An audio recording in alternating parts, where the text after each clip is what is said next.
एक छोटे से गांव में रामू नाम का किसान अपनी बूढ़ी माँ के साथ रहता था। रामू गरीब था लेकिन दिल का बहुत नेक। उसकी माँ अब बूढ़ी हो गई थी, काम करने की शक्ति नहीं थी, पर रामू कभी उसे अकेला महसूस नहीं होने देता था। रामू सुबह सुबह खेतों में काम करने जाता और देर शाम तक पसीना बहाता।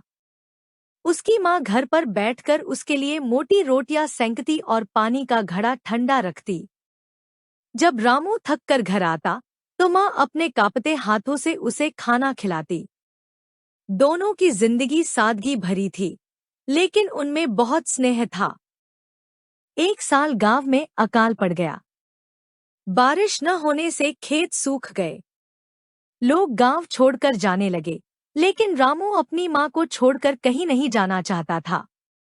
माँ ने कहा, बेटा, तू अपनी जिंदगी बचाने के लिए दूसरे गांव जा सकता है, मैं अकेली यहीं रह लूंगी।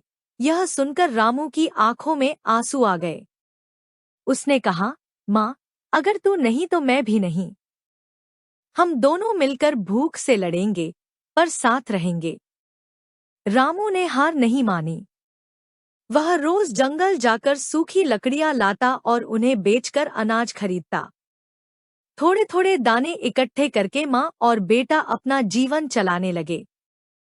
धीरे धीरे समय बदला और अगले साल अच्छी बारिश हुई। खेत फिर से हरे भरे हो गए।